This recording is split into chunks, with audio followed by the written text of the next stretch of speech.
Welcome back. In this episode, we're going to explore the actual Last Light Inn, and we'll talk to the folks that are inside.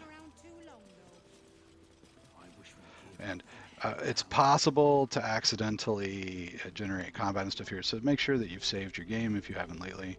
When come in the end, we can see a bunch of familiar faces. We've got Mol over here, along with Raphael. We've got Mattis, Premium trinkets and doodads. the actual Alfira, Roland, but not his siblings. In here we've got some stuff for Will's quest. We're going to start off with looking at the table and grabbing this potion of invisibility and the potion of greater healing. And then we'll chat with Mattis. Welcome to our humble... Wait, are you Karlak? A lot of us were in Avernus. We saw you fighting. You were so good. Well, yeah, I guess I was. I mean, you should avoid fighting for devils if you can. But if you can't, it helps to have a good right hook. I saw you lay out a Moor demon in 2 hits. Bam, bam! We were all like, whoa! How'd you learn to fight like that?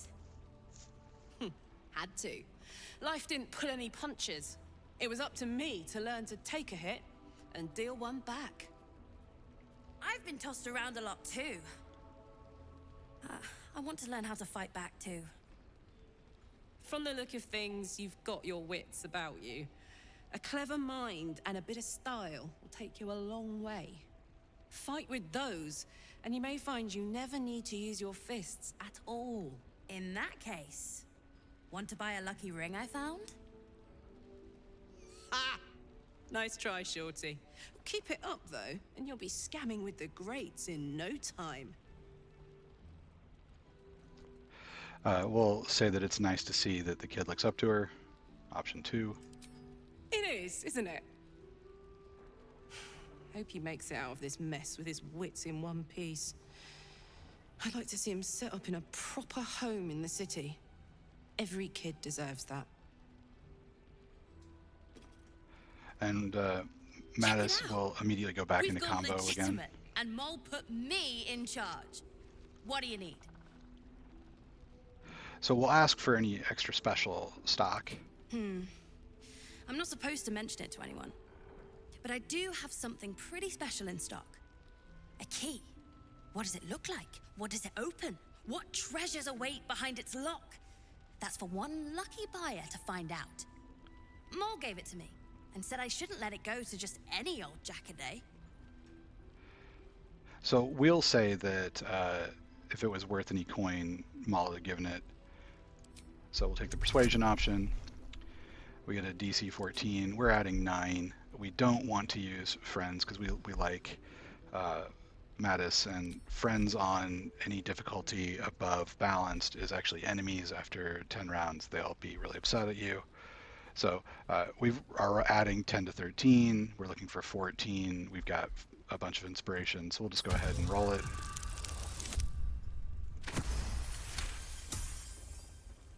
I mean, maybe. And then we'll do a persuasion check again. This time we're at 6, so we only fail on a 1. But she put me in charge of the shop. I thought... Never mind. Here. You can have it then. Don't be shy. So Have a he'll give us gander the at tower-shaped key, finest stock. and we'll talk to him again. What are you looking for? And this time, we'll compliment him and say he's happy. I'm alive, ain't I? What's not to like? And then we'll see what he's got.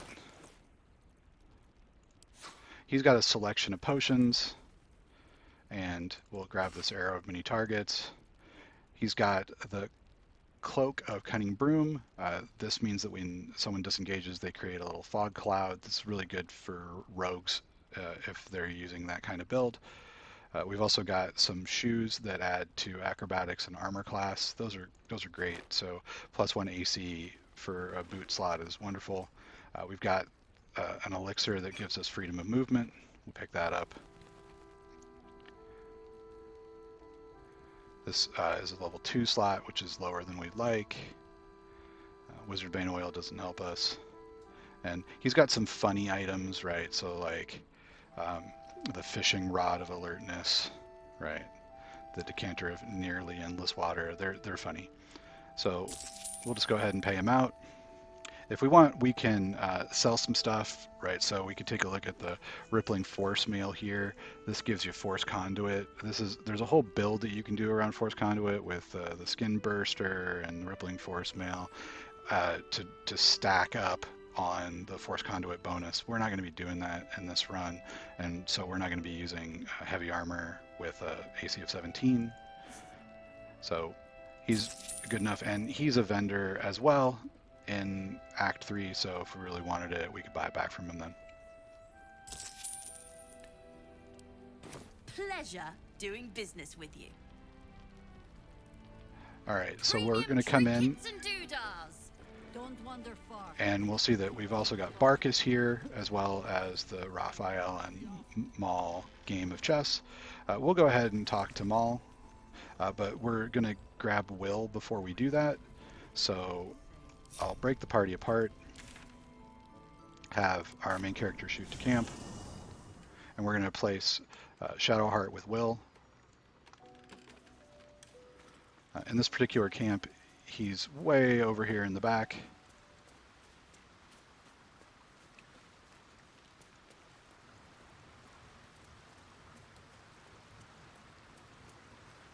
And if you don't want to figure out where everybody is, you can just open up the group box and click on the portrait and click talk, and you'll run over to them. How beautiful it must be to know you can hold a hand, caress a cheek after going so long without.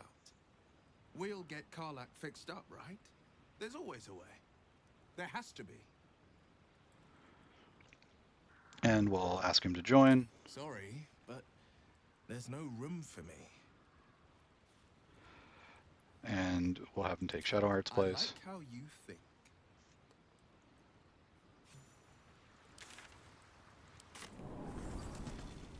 And then leave camp.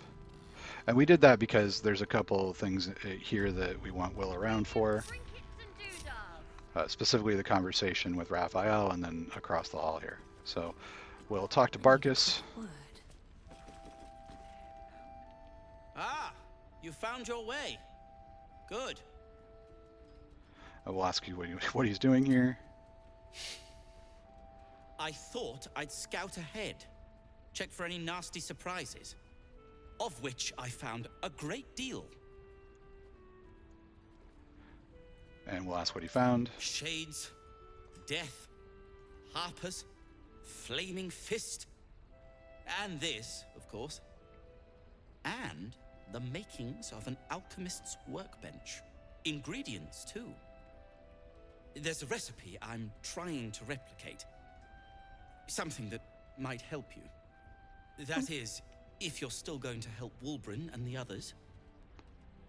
And we'll say that we are, of course. In that case, you'll be very pleased to learn what I have in store for you. A new type of smoke powder. All the bang and boom of the original, but with an extra surprise. I call it the Brilliant Retort. You'll need it if you're going to survive this cursed place. You'll need it if you're going to get into Moonrise Towers and help the Deep Gnomes taken prisoner there. You'll need it if you're going to save Wulbren. And we'll ask how the Deep Gnomes got trapped. They didn't get trapped. They were kidnapped. Taken against their will by those cultists. If I ever get my hands on one of them... well... with you on the job, perhaps I won't have to find out. I'll do my part, according to my talents. And you, I hope, will do yours. The Brilliant Retort will aid you. Thus, I will make it. We'll ask what it does. Let's not ruin the surprise. You do whatever it is you do. Some of us are counting on you. And we'll talk to him again because he is a vendor. What now? So we'll say we would like to trade. I'm sure you would. And he's got a selection of bombs, which we want all of. Arrows of many targets, and we want all of those as well. He's got a ring that adds +1 to persuasion and deception. We also want that. He's got some boots that add to acrobatics and give you advantage on dex saves. We don't care about those. He's got these gloves that allow you to use the circuitry interface, and basically the long and short of it is that it's going to give you advantage on attack rolls for 10 turns. This is really good if you're setting up for a fight that you think is pretty difficult to do. So 10 rounds of guaranteed advantage is super powerful, especially if you're playing like a rogue or something where you can sneak attack if you've got advantage. So they're pretty cheap and worth picking up. I don't know that we'll use them in this run, but I'll buy them just in case we decide to.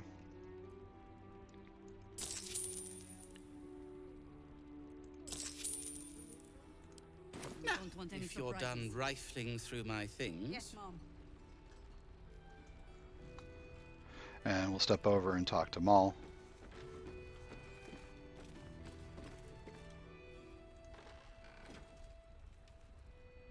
Your move, Mol. You trapped me? I didn't even want to take this one. Kalimshan rules, dear. The first piece touched is the first piece moved. That's garbage! No matter where the night goes, I'm gonna lose it! Then make the sacrifice useful. Guard your Mistra, or come for my Cyric. What's going on here? Look who made it! For once, I saved your butt out there, didn't I? We're square now, Chief. Say, do you play lance ball by any chance? It's my first time playing. So she's lying, it's not her first time playing. But we're going to take the Bard option.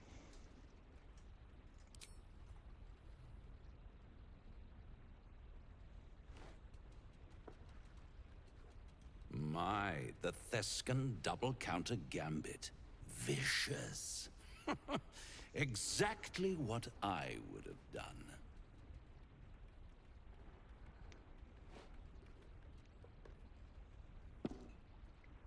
How's that for Kalimshan rules? Brava. Lovely work. I see I was right to make you the offer I did. You will consider it, won't you?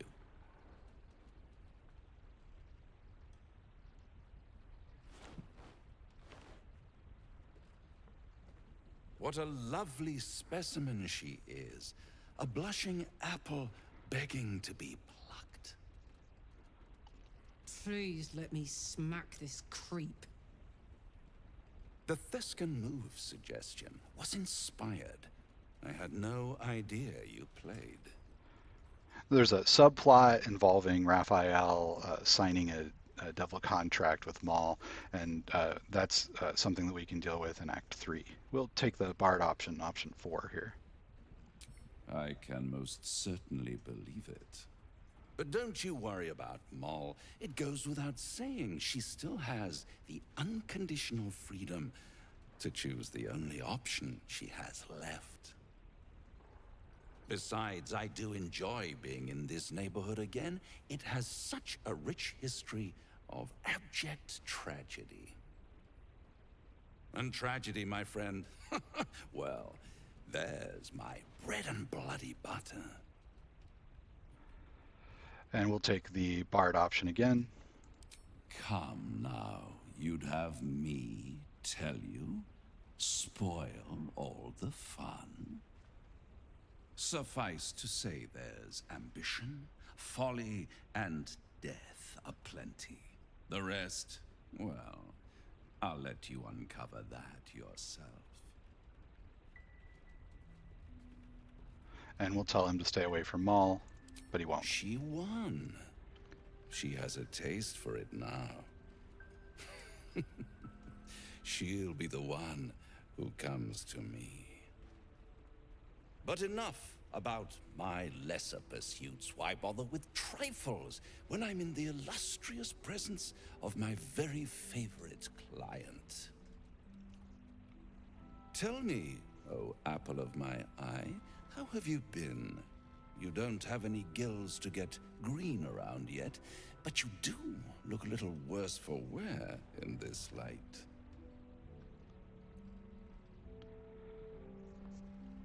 And we'll just say leave us alone. All in good time, dear. See you soon.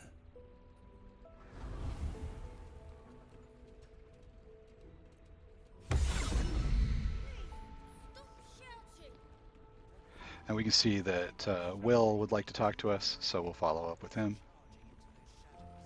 A blushing apple begging to be plucked? Raphael's angling for the girl's soul.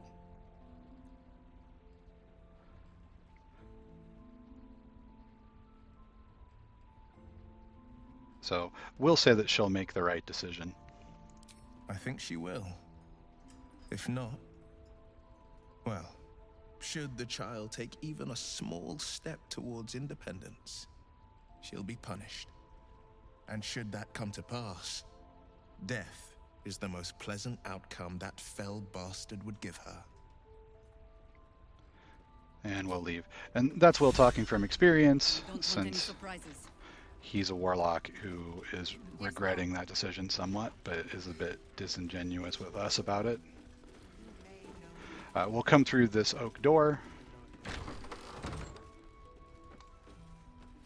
and find Counselor Florrick again. So the plan is to do nothing. Let the Duke rot in prison best bargain, right here. He still won't speak. Just keeps going with the bloody song. Nothing of use on his person. His original writ of duty, signed by Eltan himself. Fella must be one of the very first Flaming Fist. He must know something. Let's not give up on him yet. Florrick. Will? Gods, please, no. The Blade of Frontiers was supposed to be my secret weapon.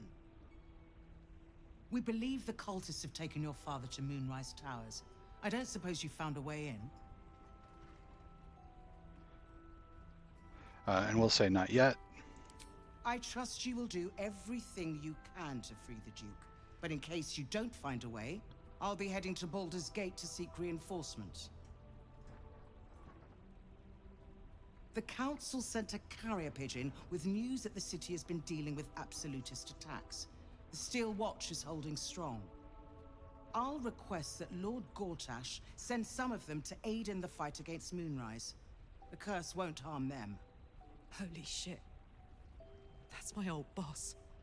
The guy who sold me to Zariel. Gortash, as in Enver Gortash. Last I knew, he was a minor player in city affairs. A lot's changed since you left Baldur's Gate, Will. Gortash has gained considerable influence since then.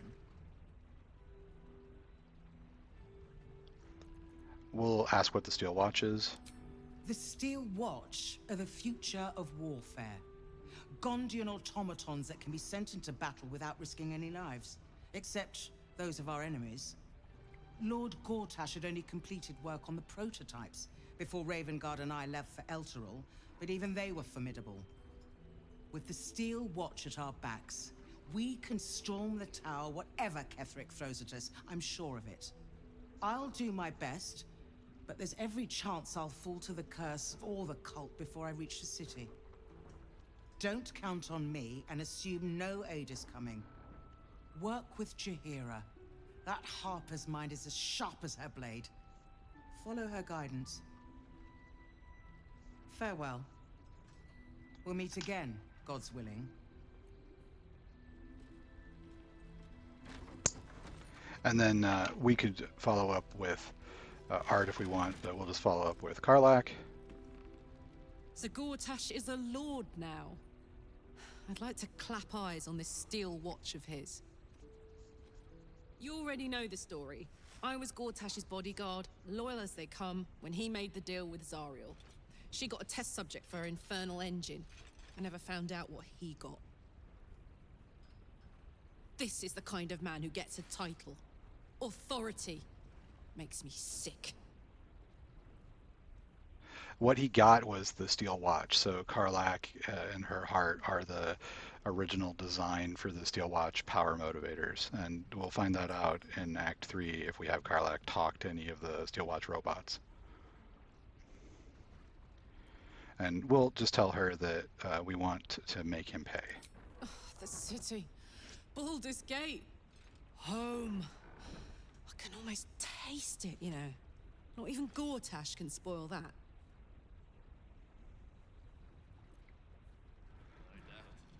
All right, and we're almost done checking in here. We're going to go talk to Jaheria, and then we'll get to starting some adventuring.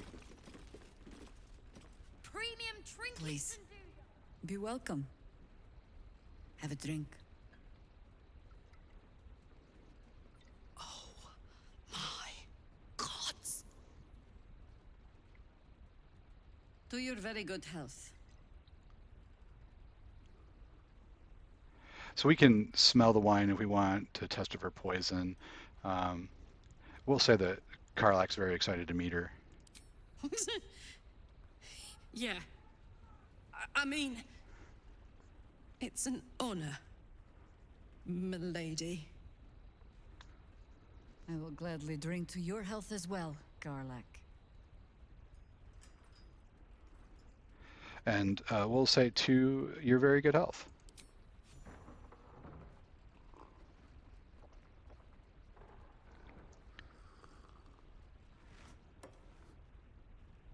Well over a century old, and yet it hasn't lost a hint of flavor. Still not quite so sure about you, though. People tend to lose more than just flavor when illithids get their hands on them. I speak from experience. There's an air about you. Something alien. Answer me true and do not lie. The parasite is changing you, isn't it? The wine is poisoned. It's got like a truth serum in it, so that we are not supposed to lie. We're going to take the Bard option, which is sort of a non-answer. You speak frivolously. I do not believe you grasp the cost of what we're dealing with.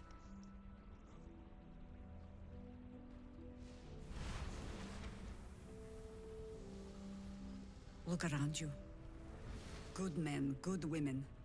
Stranded here, 2 feet in the grave. If we're to survive, I have no choice but to trust you. Can I? And we'll ask about what happened to us being the godsend. That was a public display of hope, despite private reservations. I have every reason to be cautious. I've traced people like you. People with parasites in their brains. All the way here from Baldur's Gate. The cult of the Absolute is spreading through the city. Quietly, quickly, and with unsettling deliberation. We tracked them to this ancient village, only to be faced with a man we killed and buried over a century ago. We'll take the Bard option. Believe me, he was well and truly dead. I locked his corpse in the Thorn Mausoleum myself. He was a Sharan once. Took to building an army of dark justiciars beneath this very village. Alongside the local druids, we made it our business to see him deposed, dead and buried. But he's returned. Not only does General Ketheric Thorn live again, it seems he is no longer mortal. He has become, in fact, invincible. We met him on the road here, commanding an army of the Absolute, intent on destroying Baldur's Gate. I put an arrow through his eye myself, only to watch him pluck it out like a splinter. He healed right in front of me and chased us into the shadows. Things looked hopeless. But experience has taught me that no matter how bleak things look, there's always hope You are that hope. So she's referencing the encounter that was on the walls of the Emerald Grove that we talked to Korga about. So she was actually part of the force that defeated Ketheric the first time. So we'll ask her what she's got in mind. Protected by your artifact, you can infiltrate his forces at Moonrise Towers, posing as a true soul. Find out what it is that makes him invincible, so we can strip him of his advantage. Once Ketheric is without his shield, the sword, together we assault his tower and put a final end to this blight. We'll take the Bard option. Without a cure to your infection, that lifetime might become rather limited. I promise I will do everything I can to make sure you survive this. Any cure starts with understanding the disease. Whatever magic Ketheric's using to control these tadpoles, it must be at Moonrise. So the game is telling us that we need to go to Moonrise and not just start killing, but instead to do some research and figure it out. So it tells us to go pretend to be true souls and infiltrate. This is something that I've talked to people about, and they sort of missed that. But it's important to note that just like the Goblin Village, no one at Moonrise is going to be hostile to you when you first show up. So you can go in, walk around, and there's a whole bunch of interactions in there. You can talk to people. There are vendors. Good to know. To assume that it is just a hostile location is going to deprive you of a bunch of interactions in the act. We'll ask how we reach it. You're not our only secret weapon. Isobel, a faithful cleric of Selûne, and a light in the darkness. She cast the moon shield around the inn. It's the only reason we're still alive. She's upstairs in her chambers. Tell her I sent you, and she'll see you through the shadows safely.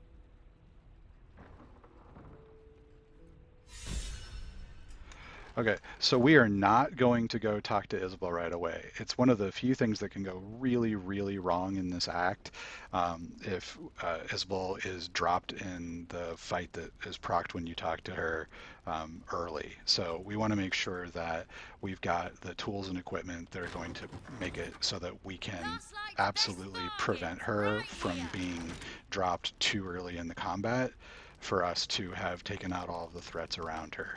So rather than talk to her, we're going to leave off here, and in the next episode, we're going to start adventuring again. I'll see you there.